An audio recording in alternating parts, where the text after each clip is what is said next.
Ceux qui me connaissent savent que 10 minutes vraiment comme exercice imposé, c'est chaud. Donc du coup, vous êtes là jusqu'à 23 h. Donc voilà, bonjour Christophe, tout ça. Voilà, on est ce soir-là, on parle de plein de transitions. Moi, j'ai bien kiffé les talks. Et les gens qui me connaissent savent que moi, si je transmets pas, je crève en fait. Et depuis le début de ma vie professionnelle, c'est mieux. Mais il n'y a pas de micro en fait. Voilà.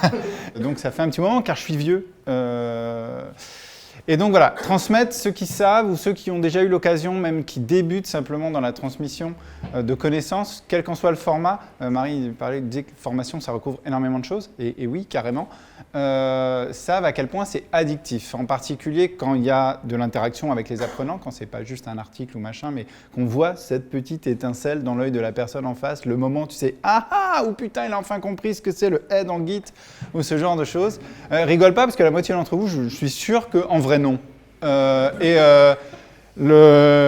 Donc ça, c'est extrêmement addictif. Et j'ai connu des gens, ne serait-ce que mon associé, Maxime, que je connais depuis longtemps, qui ont vaincu leur timidité naturelle pour devenir formateurs en étant certains qu'ils ne le seraient jamais et que ce n'était pas pour eux et qui en fait peuvent plus s'en passer. Mais il y a plein de manières de transmettre de la connaissance et donc il y a un certain nombre de questions à se poser.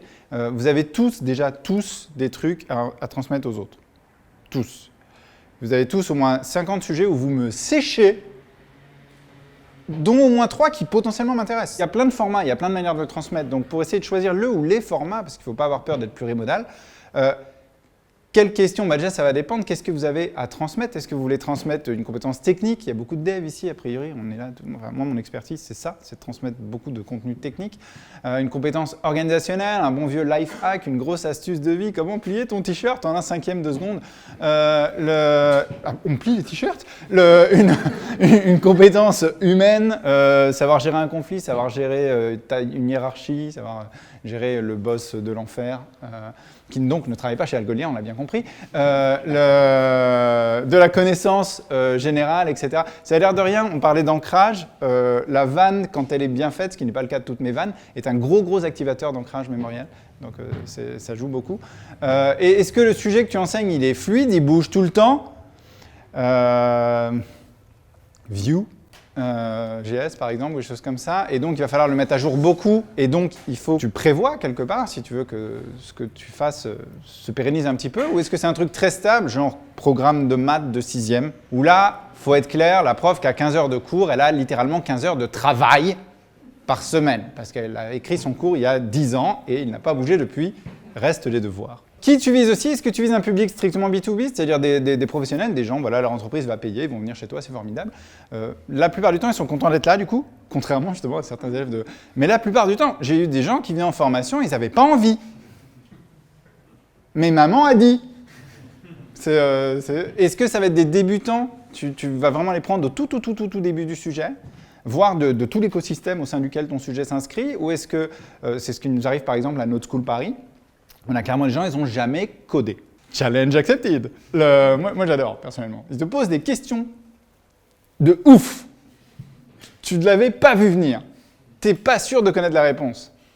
Et puis, tu as les étudiants au sens large, hein, y compris les gens en reconversion, les gens qui font des bootcamps, les gens comme ça, qui redeviennent étudiants un peu dans la tête, et qui sont souvent assez motivés, contrairement aux étudiants en première année de sciences sociales, la plupart du temps, qui ne savent pas trop ce que ça va donner, qu'on des amphis poussiéreux et chiants. Quel support tu vas vouloir utiliser? Est-ce que tu vas vouloir du face-à-face? Est-ce que ça va plutôt être face-à-face au sens où tu vas vraiment pouvoir parler individuellement avec les gens, hein? Parce que tu es devant un amphi de 1000 personnes, c'est pas du face-à-face en fait, hein.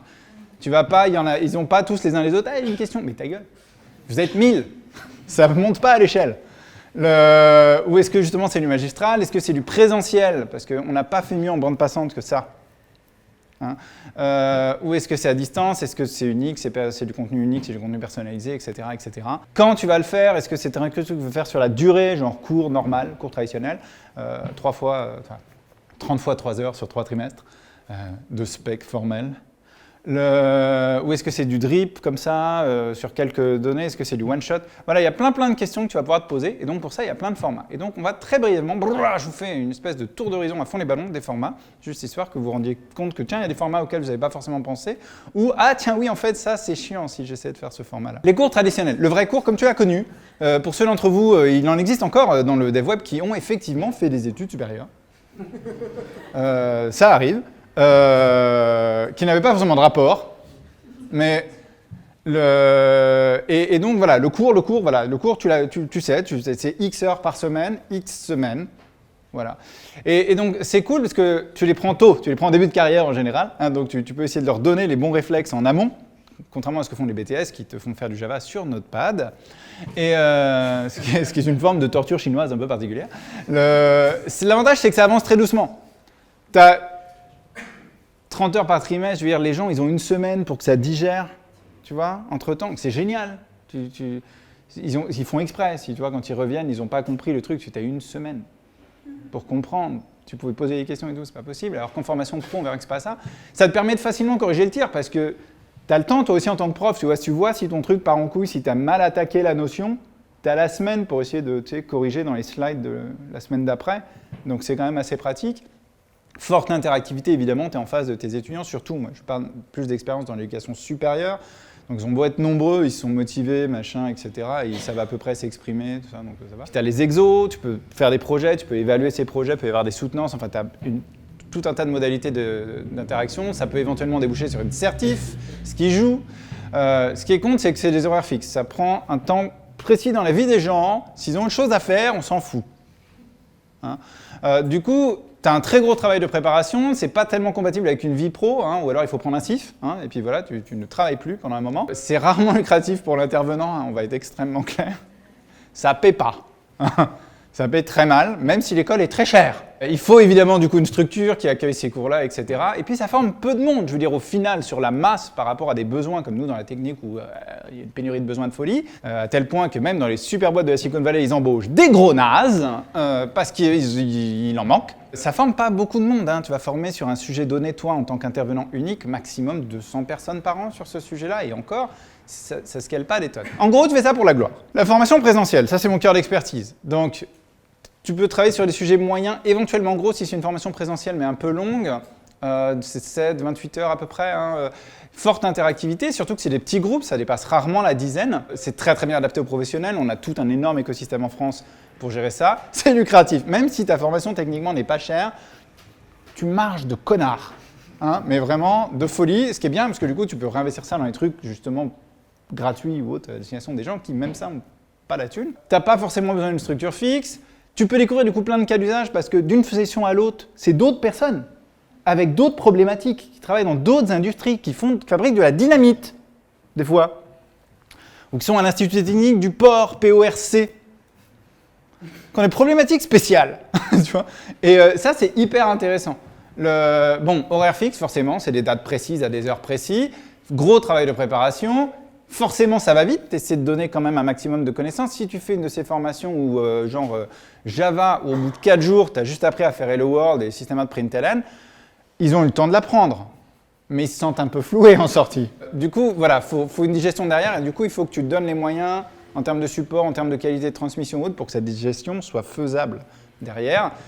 Tu n'as pas forcément la possibilité de corriger le tir en cours de route si tu t'aperçois que tu as chié un truc. Ces formations-là ne sont pas toutes seules, isolées, en tout cas prises en isolation certifiante au niveau de l'État. Et pareil, c'est des humains en face, dans une pièce. Tu ne vas pas former énormément de monde, tu peux former maximum par personne, à peu près 500 personnes par an là-dessus, pas tellement plus. Donc c'est génial pour des sujets pointus et pour un public pro payant, hein, tout ce qui est plan de développement des compétences, machin, tout ça qui sont dans vos entreprises, mais ça ne couvre pas tout. Les webinaires, ce qu'il faut retenir, vous aurez les slides, je donne un lien. Les webinaires, en vrai, non, faites pas les webinaires. C'est une catastrophe et en plus ça marche jamais techniquement. La solution technique à 3 millions d'euros, elle plante la vidéo en permanence. Donc aucun intérêt. Les screencasts, ça c'est super cool parce qu'il faut un travail de préparation qui est raisonnable, qui n'est pas fou, c'est adapté, tu peux en faire pour tous les publics. Ça a peu de coûts à mettre en œuvre, ça te fait un revenu passif. Les gens ils peuvent le revoir autant qu'ils veulent, à la vitesse qu'ils veulent et tout, ce qui pour des gens comme moi de l'autre côté est assez agréable, tu vois, parce que je parle beaucoup trop vite. Et je peux prendre le temps de ne pas parler vite dans les screencasts, ça qui est cool. Tu formes autant de monde que tu veux. Les gens, n'importe qui vient, il le trouve bien, il l'achète. Voilà, du moment que tu arrives à ce que ça soit visible, tu vas pouvoir former autant de monde que tu veux. Bon, tu ne peux pas corriger le tir à la volée. Puis l'interactivité, alors techniquement, elle existe. On parlait de tests et tout. Bien sûr que tu vas entrelacer des petits quiz, des machins, des choses. Tu vas gamifier le truc. Évidemment, ça marche tellement mieux. Mais par contre, il n'y a pas de relationnel. Tu n'as pas le mec, tu sais, il n'est pas en face de toi, la personne. Donc ça ne va pas le faire. Pas de certif et tout ça. Donc très très bien le screencast, très bonne idée. Les talks en conférence. Bon travail de préparation, tu peux atteindre énormément de monde parce que c'est la conf est connue, la vidéo elle est là, les gens revoient derrière. Des fois, même sur place, il y a du monde. Hein, tu as des confs avec 3000 personnes dans la salle devant toi. Des gens comme moi, du coup, on rentre en sautillant, tu vois, mais la plupart des gens sont en mode cacamou, hashtag cacamou public sur Twitter. Tu vois, c'est vraiment, c'est difficile. Par contre, tu ne formes pas. Tu transmets, tu donnes envie, tu débloques un point éventuellement, mais ce n'est pas de la formation. Tu es en train de faire un magistral de fou. Hein.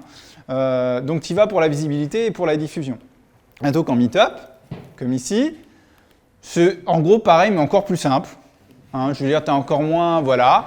Par contre, clairement, même avec la vidéo et tout derrière, bon, même si c'est un super meet-up bien connu, maxi, tu touches, allez, on va être gentil, 3000 personnes.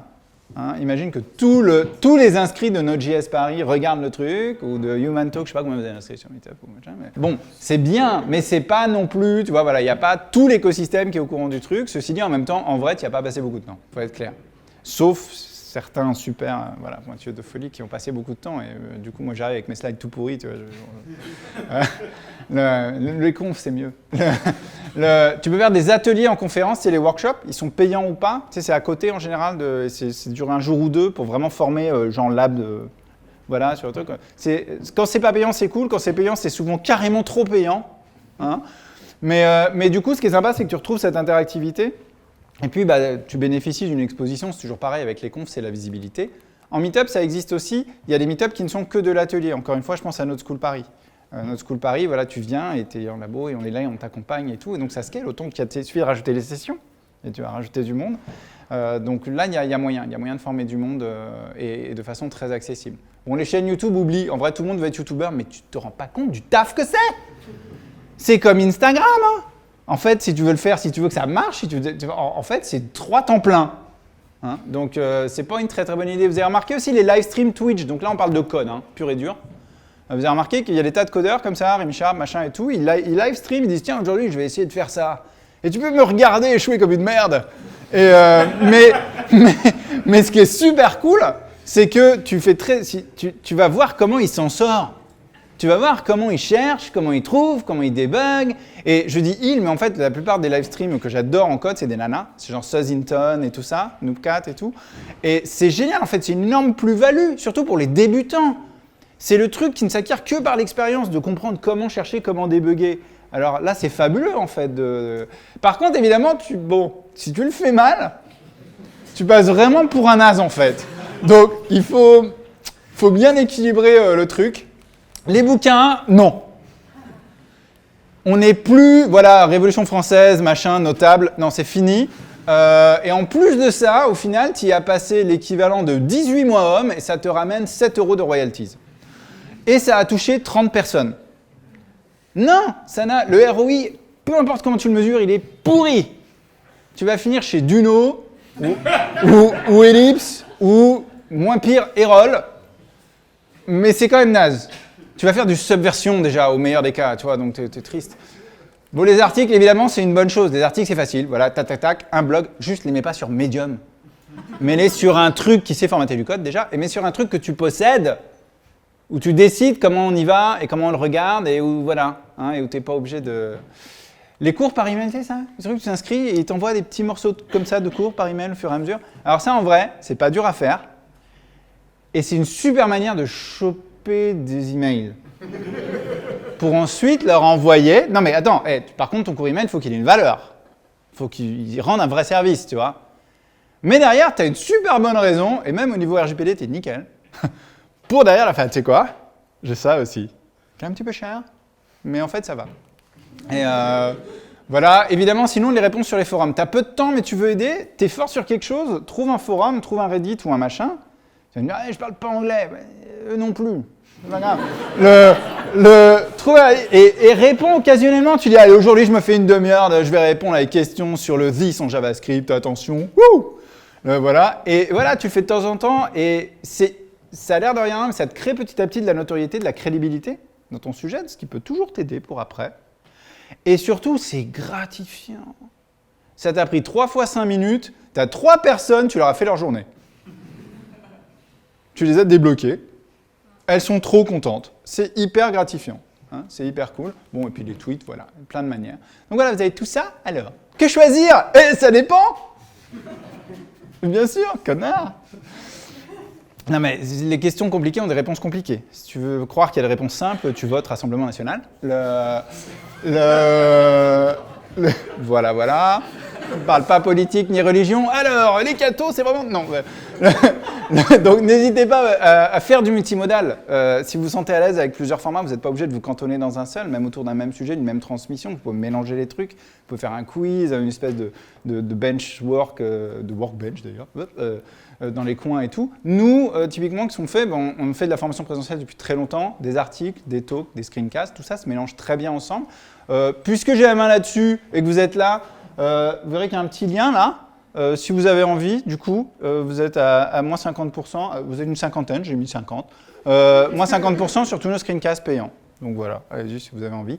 Comme ils sont pas chers à la base, c'est vraiment donné. Et puis si t'en veux pas, il n'y a pas de problème. Je me sens pas offensé. Et vous avez les slides avec donc tout ce que j'ai passé à toute bombe, là. Format-edu, j'ai essayé de faire simple quand même. J'avais pensé ZX P826, mais c'est moins d'ancrage.